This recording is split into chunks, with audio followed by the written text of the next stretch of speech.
Rogue is a perk deck. At one point in time, pretty much everyone made fun of this deck, but why? And what does this deck even do? Find out right now.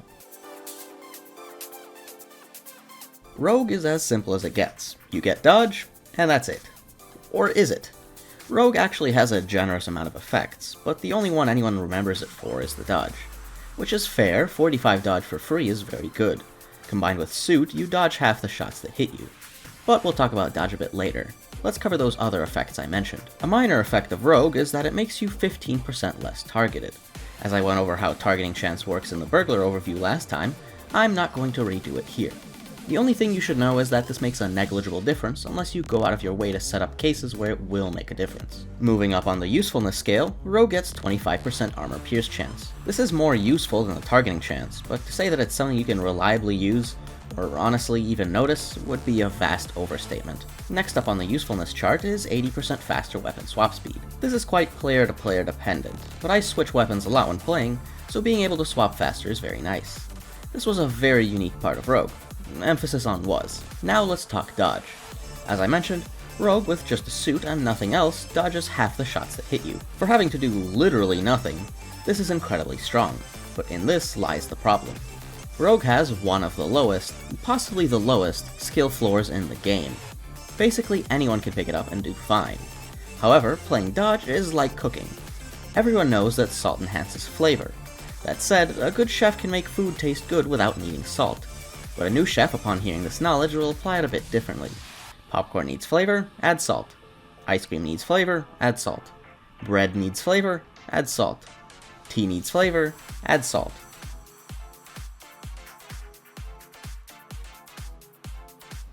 What I mean here is that, yes, dodge will allow you to make some ridiculous plays.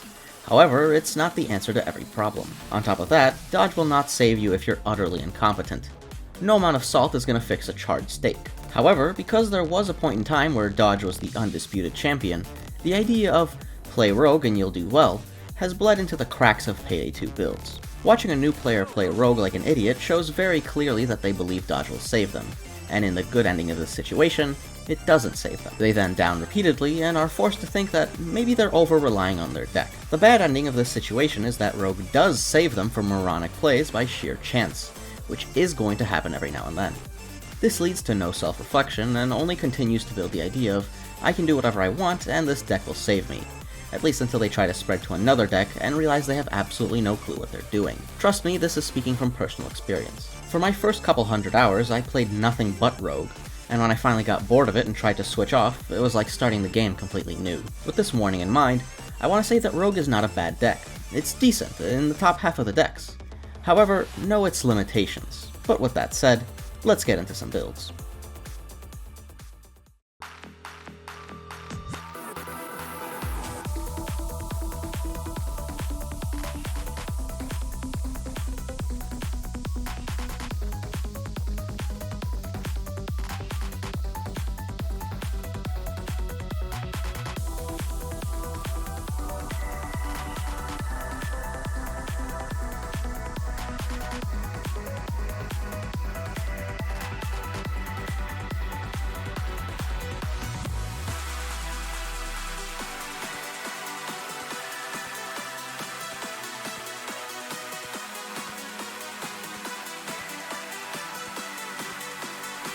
As I mentioned, Rogue swap speed is pretty fun. There are a handful of ways to increase your swap speed, but pistols do it better than anything else. While naturally building the pistol tree, you can pick up equilibrium. While unnaturally building the shotgun tree, you can ace overkill. Did I really spend 28 points in a tree that does nothing for me for faster swap speed? Yes. Is it useful? Well, not really. Unless you're going to sit there and mash your buttons, this much swap speed is just unneeded. And the swap speed from running from death is, unsurprisingly, just there to be there. 28 wasted points aside, this build is quite straightforward. Given pistols are concealable, Sneaky Bastard is pretty easy. When you can get it basic, go for it. If you need to ace it to make use of the dodge, it's not as easy of a pick. Pistols overall are not that good for crowds, so you'll find yourself spamming a lot and maybe running out of ammo. But I did bring an ammo bag just in case. However, if you want to make use of those 28 points, you can switch off to the Judge. which can be modded to do basically everything the 5.7 can. It does have a slightly slower swap speed than the 5.7, but you'll hardly notice unless you watch for it.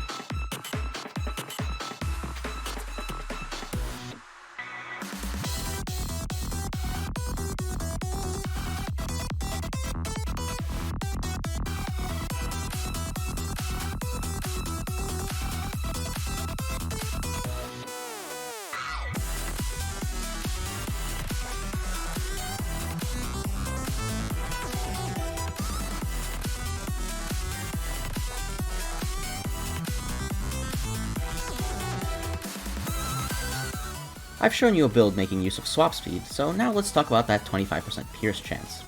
As is, 25% is not amazing, but if you take the Akimbo Vertex with their combined rate of fire of 2400, you end up with approximately 600 rounds per minute that hit the enemy. This is quite good, right? Wrong. So fucking wrong. I tried this build originally, but it was so horribly frustrating. I ended up blowing all my bullets and got so little back for it. Well, what if I just added Overkill Ace? When those bullets hit, they'll do big damage now. Still wrong. When I tried this idea, the Akimbo were still extremely annoying to use, and I found myself either just going for headshots or using the Claire almost all the time. Clearly, this idea did not work out as well as I hoped, so I just folded and put Surefire Ace on like a normal person. For something like Grinder, where 1 in 3 bullets pierce and those bullets actually heal you, I'm willing to make a build and play around that idea. In fact, I have. But for something like Rogue, where it feels like your bullets are being sent into a void and you get nothing back, there's really nothing here.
Now that we've done a build making use of swap speed and pierce chance, it's only natural we do the same for targeting chance.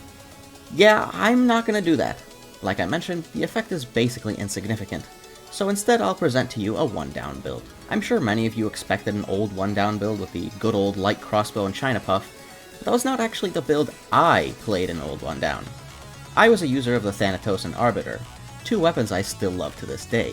This may not surprise you, as they've left their mark on my FBI files, being my 6th most used primary and secondary. It can be arguable that this was not the optimal choice, with the light crossbow basically just being a better Thanatos for single targets in many ways, but I wasn't really into the whole aiming thing, and the incredible sound and visual design of the Thanatos just won me over. Now, where I did not deviate from the standard was in Revenant skills. Here's what may surprise you. Like Rogue, Revenant skills are not that bad, but again, just like with Rogue, this belief of I can play like a moron and I'll be fine has spread so far and wide that this is how people believe Revenant skills should be used. The fact of the matter is that a good player will rarely fail missions, but if you give that good player the ability to just negate their downs entirely, they will never fail a mission. However, finding good Revenant players is even harder than finding good Rogue players, and that's just because the points are better spent elsewhere on more fun things. But if you want to win and win easily, the secret is having a mediocre amount of game sense and to pair it with Revenant skills. I'm serious. Here's White House, arguably the hardest map to solo in the entire game. I beat it using this build, and all it took was some spit, grit, and 30 downs. Was it free? No, not at all. It still took multiple restarts, patient play, and good feigned deathluck.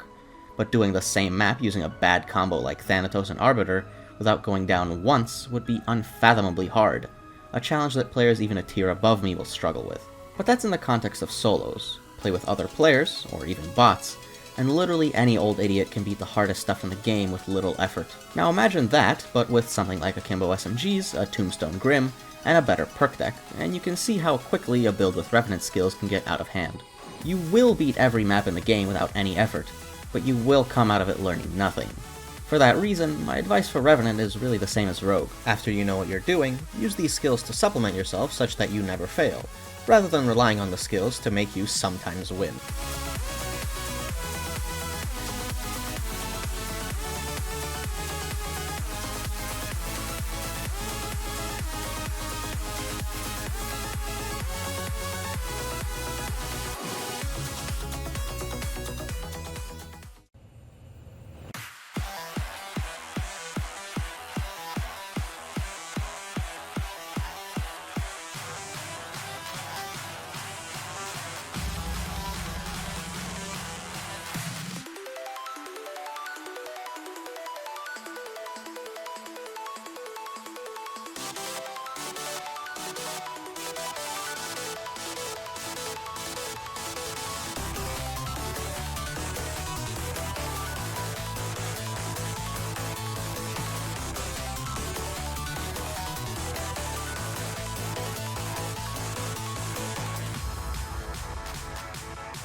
With having looked at every part of Rogue except for dodge, I think you know what's left, the ICTV.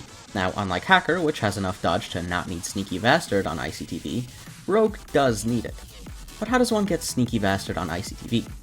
There are a couple of options, but the easiest one is Akimbo Chimano Compact and the Bernetti 9. Now, there are some sacrifices in this build. No DPS, no team skills, lack of pushing power, but what you do get is 3 dodge while sprinting. It even activated once while recording. See? Now just take a first aid kit every now and then to get that 2-shot armor and you'll be set. If you're wondering if this ICTV is worth it, why are you wondering that? Are you stupid? Rogue has potential for 70 dodge, great mobility, and a low point cost that you can do whatever you want with. And you want to squander it for occasional 3 dodge, 0 DPS, and a constant feeling of uselessness?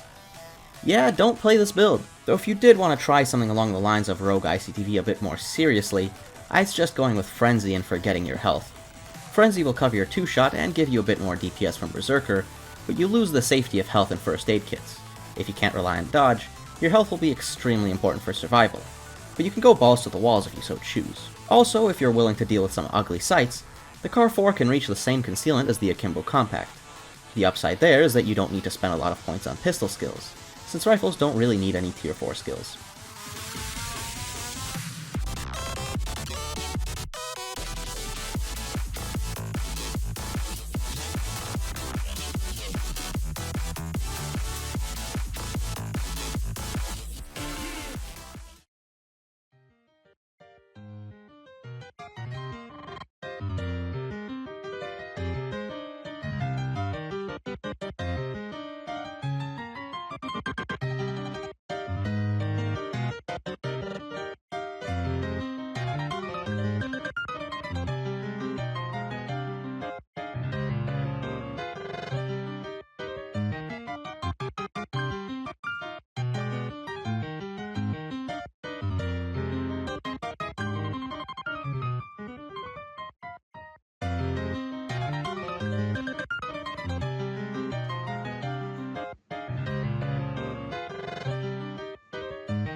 This build isn't good in a traditional sense, but good in concept. Rogue is somewhat of a squishy glass cannon deck. Dodge is powerful, arguably the most overpowered mechanic in the game, but most decks nowadays comes with like billion abilities that make the game piss easy. Rogue, being as old as it is, still carries its original design, being a glass cannon. And what better way to bask in its glass cannoniness is to be close to certain death all the time. Dodge, bullseye, and knowing how to position yourself gives you this super hard-hitting mobile sniper playstyle that I just adore. The weapons are simple to unpack. Grom is a sniper rifle in this game.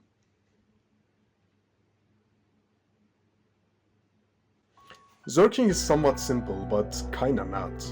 There are several methods to get Zerk with this build, starting with getting shot by a heavy zeal, getting shot by a sniper while full health and armor, and if you get chip damage by a shield or light, you can try getting shot more by the same unit till you feel that's enough. Getting clogged or dying also gives you the one-tap heavy breakpoint. What's problematic with Zerking with this build is the simple fact that the dodge chance is really high. If you stand still in front of your isolated target for long enough, he might land you a shot to allow you to do the damage you wish to do. Sometimes Zerking takes so long, by the time the unit lands a hit, something else flanks you and kills you. But downing is the part of the cause when using a build of this nature. Not that I downed that much while using this build, simply because the combination of high dodge, bullseye, and a sniper rifle is just an incredibly strong combo. If you ever get bored of vanilla game's power creep, and let's face it, who didn't get bored of the drones of Leech players spamming gas, commando and other bullshit, this is a great way to shake things up without nuking your ability to contribute to the team. Anyways, this was Bay1K signing off. Back to you, Carrots.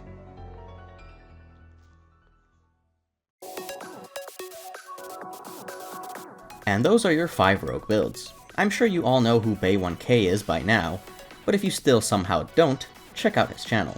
He's somewhat of a rogue enjoyer. So back to rogue. There was a point in time when I attempted to shift the community viewpoint toward rogue such that it wasn't used by 3 of 4 public DS players, and it did work. I'm not going to say it was entirely my doing, but I certainly contributed a chunk to that. However, it seems the scale swung a little too far in the other direction, and nowadays more people think that the deck is garbage than those who think that it's good. The deck is fine. There's nothing outstandingly good or bad about it. The problem is that people that play it often don't understand what they're doing too well. Balance-wise, I think it's a bit silly to give such high dodge for doing nothing, but that still doesn't compare to something like Hacker, so there's no reason to nerf it. That said, there's no reason to buff it either. Rogue is just fine. Anyway, I've now covered every deck that was added before Denka started working on the game. Next time I'll go over Leech, and the time after that I'll be doing Copycat. See you then.